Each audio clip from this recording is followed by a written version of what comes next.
Hello everyone, my name is Vidya Sharmila. Today I'll be explaining you on what is actually a gendered language female. Gendered language is commonly understood as language that has a bias towards a particular sex or social gender. In English, this would include using gender specific terms referring to professions or people such as businessmen or waitress, or using the masculine pronouns he, him, his to refer to people in general, such as a doctor should know how to communicate with his patient. The use of gendered language, like the examples above, perpetuates what academic Alison Ju calls the historical patriarchal hierarchy that has existed between men and women, where one man is considered the norm and the other woman is marked as other, as something quite different from the norm. This can lead to women being excluded or rendered invisible. There are examples of this in studies, notably by Cassie Miller and Kate Swift, that describe that when people are given words like businessman and fireman, the vast majority of them will later describe, illustrate, or visualize men doing these jobs, not women. I think it's mainly a linguistic problem due to English being used by predominantly non-native speakers. Teachers should be aware that if students use gendered language in a context where it's not acceptable, it could cause them problems. Gendered language female is possessive, but people aren't necessarily aware of it. My advice to keep your eyes and ears open. When you come across it, do something about it. Good day everyone. My name is Vishantini Shanmuganathan. My metric ID number is 420202211D. So the example of gendered language for female is woman, Mrs., ma'am, pretty, bossy, working mom, fridgy, and frumpy. This is the names that they use to call women. While for men's, they call Mr., male, Sir, Master, Tailor, Handsome, Dominant, and Jerk. These are the names they used to call for men's. So these are the examples of gendered language. So hello everyone, I am Jagadishwari Munyandi and I'm going to explain about gender language of female in education system.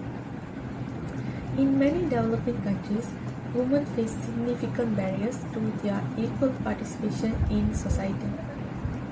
While some of these barriers are easy to see, a new line of research is uncovering a surprising and less obvious possibility.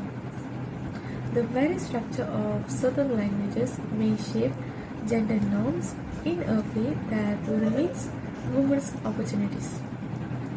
Women do not have to stay at home, do not have to earn less than men, and do not have to wait for men to propose for marriage. The reality of feminism is to find ways to eliminate gendered language concepts and lies in the fact that gender differences are shaped by our experiences rather than our cultures, races, or any other social matters. For instance, in some countries, women are housebound and not allowed to participate in.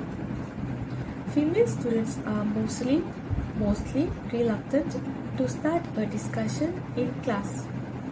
For example, when female teachers go to the class for the first time, the students do not take them seriously, which brings to the mind the gendered language that female teachers cannot handle class as efficiently as their male counterparts. By recognizing gendered language, we can make students more aware of these dangerous trend moving smoothly into educational settings, and by conscious raising they become more aware of their gender biased pictures in their textbooks. That's all from me. Thank you. Hi, I'm Sharon. For my part, I'll be explaining about the techniques for spotting gender language among female.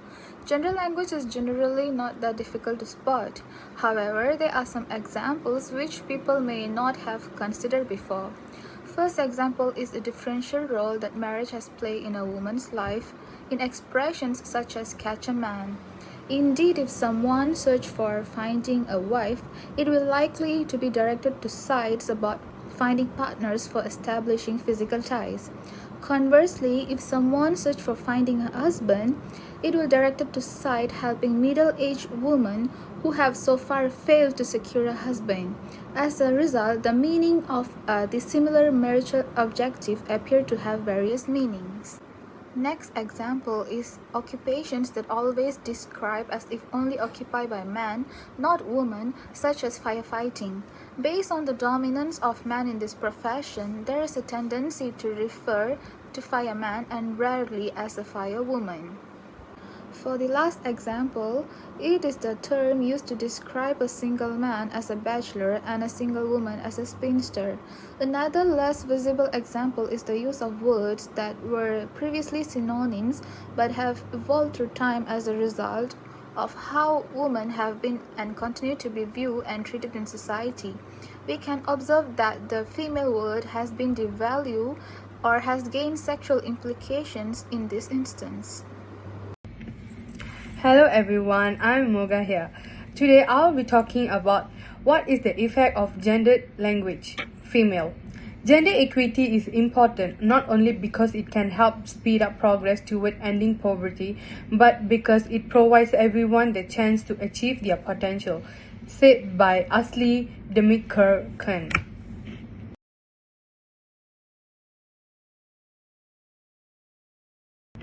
Moving on, does it even downgrade a gender than another? Yes, it does, because in many developing countries, women face significant barriers to their equal participation in society. Attitude towards women are also influenced by gendered languages, helping to explain how gendered languages could translate into outcomes like lower female labor force participation. Hi, I'm going to explain how teachers can avoid gendered language in education. So the first one will be use gender neutral pronouns. Teachers should stay away from using gendered nicknames like champ, buddy, sweetheart, or darling that reinforce gender stereotypes. Instead, use gender neutral pronouns when talking about professions that tend to be gendered. Example like say police officer, not policeman, male career, not male man, construction workers, not workmen. Ensure that group duties are distributed equally among students. For example, don't only ask male students to move and carry things and female students to do the cleanup. The second one will be seat and group students intentionally. By creating a dynamic seating chart, you can break up boys or girls only cliques and encourage them both groups to engage with each other. It's common for boys and girls to segregate when choosing friends and seating arrangement. Teachers sometimes encourage this by asking girls and boys from separate lines in the hallway or even organizing separate sports activities for each group. For example, during a travel program, avoid grouping them along gender lines and pay attention to distribute groups that are self-segregated by gender. That's all from me. Thank you.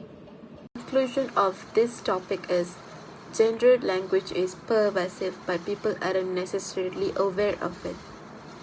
My advice is to keep your eyes open and ears open. When you come across it, do something about it. Everyone should learn about it and do what is right. So that's my part. Thank you so much.